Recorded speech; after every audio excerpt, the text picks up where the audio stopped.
WhiskyJason here, whiskey from the viewpoint of an American in Germany tasting rare and exotic whiskeys. Today I'm in Scotland, and I never thought I would say it. I have Port Charlotte MRC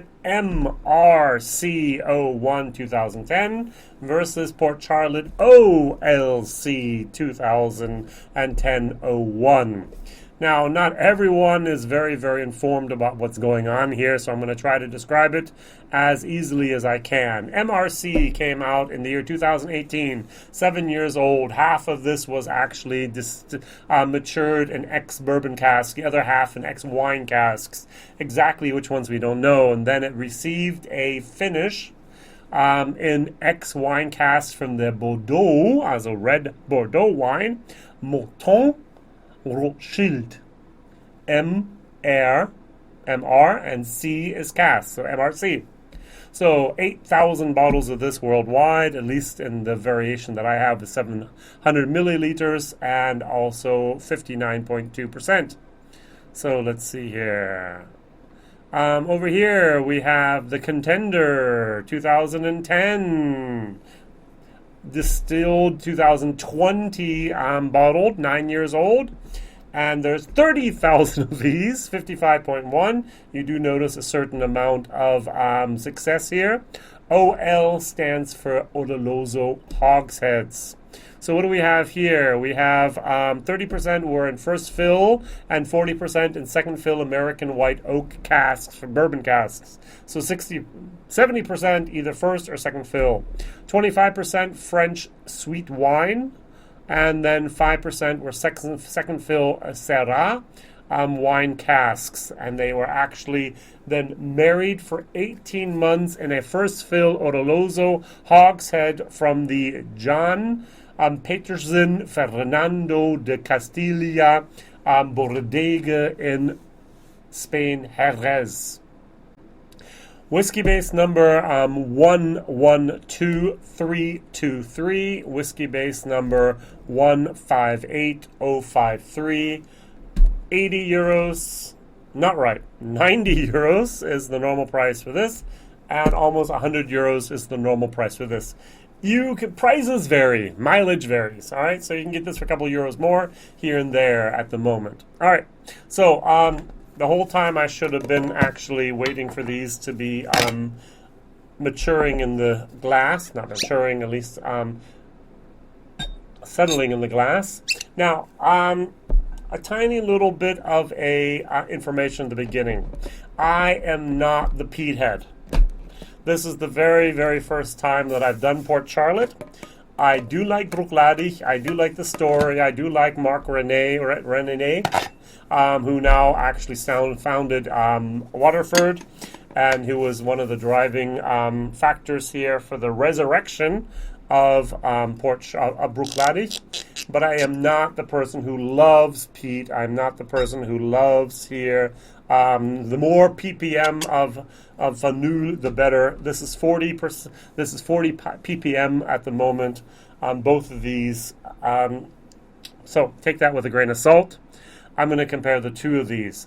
Now this, I've actually said, I've done a German video about both of these. This is for me a Porsche. This is wild. This is, you're going around the curves, even if it's a 90-degree curves at 80 miles an hour and going, I'm going to die, go faster. This is like an S-Class Mercedes. It's like, what? I'm doing 120 miles an hour? I didn't even notice. Two very fast cars, two very different things, and two very different whiskeys. So, with the OLC, I'd like to start. Very, very sweet. If you had not told me, I would have assumed maybe even a rum finish. There's a nice maritime moment, a salty moment. There's like salty caramel, salty taffy. There's the peat smoke dissipates after a while, and you get used to it fairly quickly, which is dangerous and which is interesting. At the very beginning, it's like, oh, yeah, I just opened them up, and I was like, oh, I'm sure my wife's going to walk in a while and go, oh, you've been tasting something different today, haven't you? And yet, in spite of the 40 ppm, in spite of it actually saying heavily peated here on the tin, this is a very sweet, a very round type of whiskey. 10 years old, 100 euros, so per year, 10 euros, which is a lot, to be honest. All right, going over here, this is only 7 years old. Well, this is only 9 years old. This is only 7, it could have been 8. Also the 10 euros per year. And I'm getting a very darker note, more of a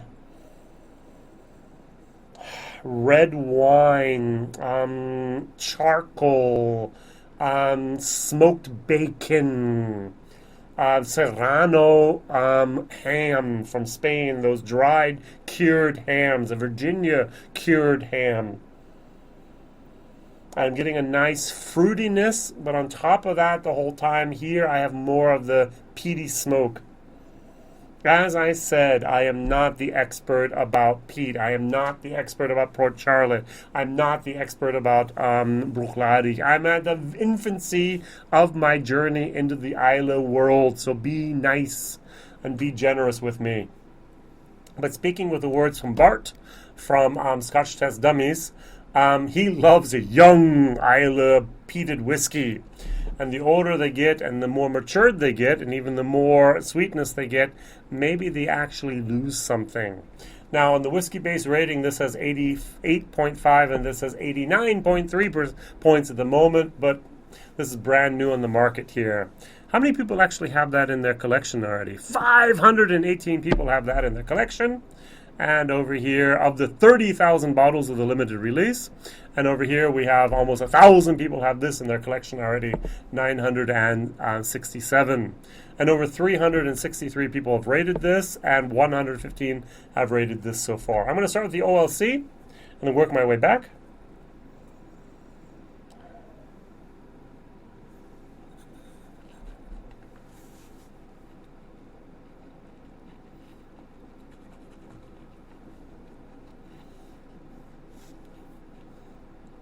So 55.1% alcohol by volume, ABV.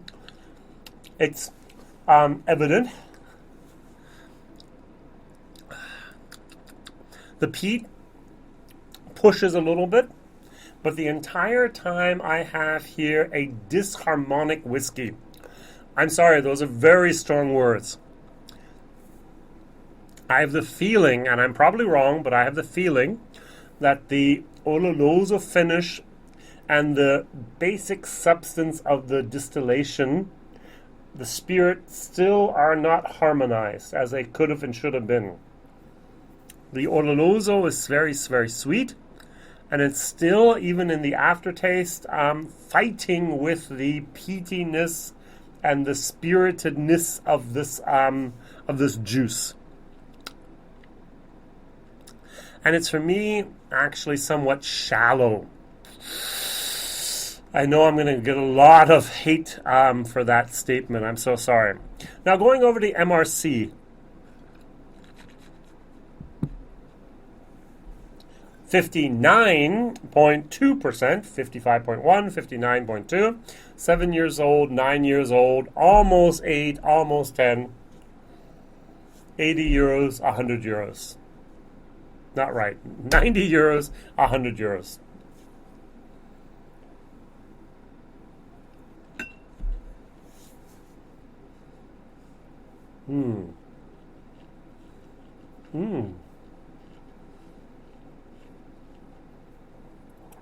For some reason, I really like the MRC.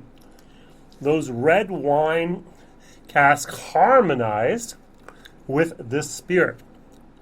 There's no fighting. There's just complementing each other. 1 + 1 is 3. The alcohol, 59.2%, is there, but it's actually very, very well integrated. And there's a red berry moment. There's raspberries, and there's blackberries, and there's blueberries, and there's wild strawberries, and there's currants, and there's maybe even some red plums in there.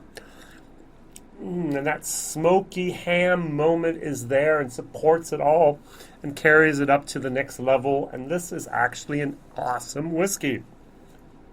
My problem was I tried this Half an hour later, I tried this, and I was very disappointed. Had I tried this first and had never had this, I would have went, oh, this is a nice whiskey. But unfortunately, I've had this, and I know what Bruichladdich, Port Charlotte can be.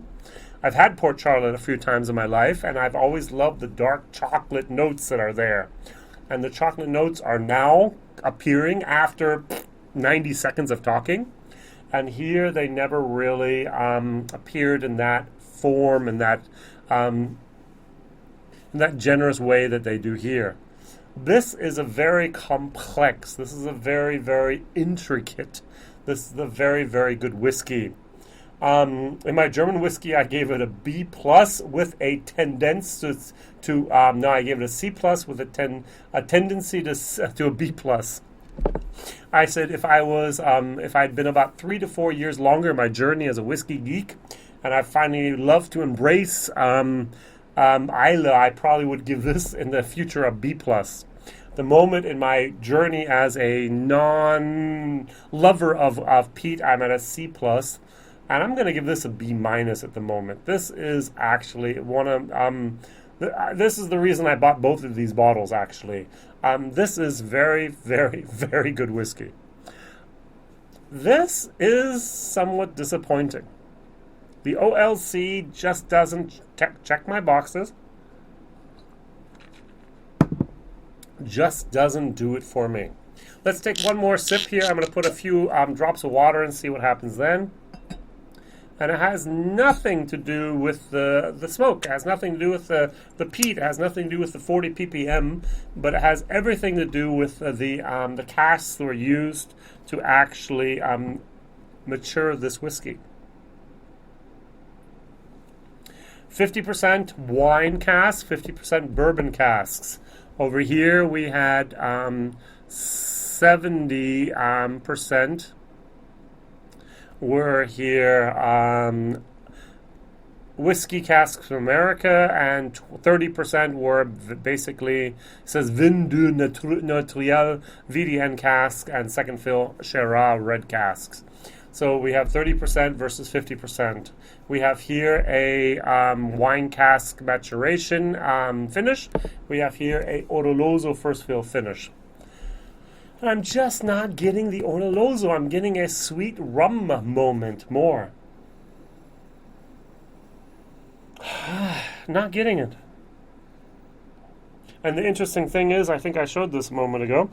I had just recently done, within 2 hours, this video about a Oloroso European oak, and you get the Oloroso so perfectly here from the Glengoyne, especially in comparison with a pure Pedro Jimenez from Glengoyne.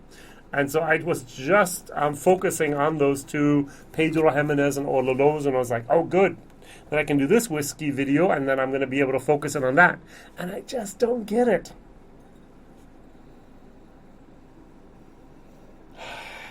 Sweet smoked bacon.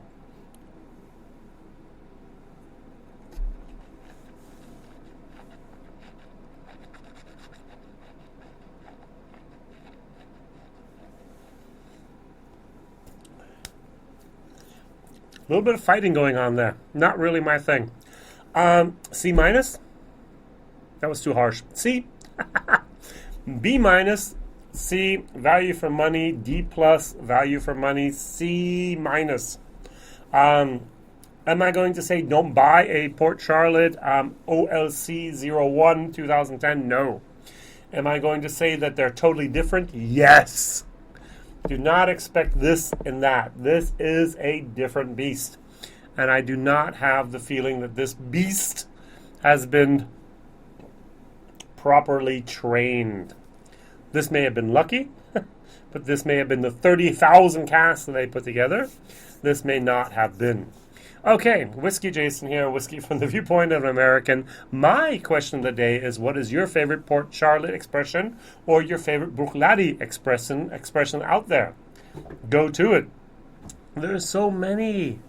There's so many. At the moment, I love the MRC. This is actually, who would have thought that I actually would have loved this? Who knows? Thank you very much for watching. Like, subscribe, tell others, share this video, please, on Instagram, on Twitter, on Facebook, on any other social media platform. We want to increase the range of this crazy American over here in Germany tasting rare and exotic whiskeys. Probably you won't see this as often. This you might see a little bit more often, who knows. But I was first, and no one else has done a video, and that's why I can do my video. All the best, Whiskey Jason here. Bye-bye.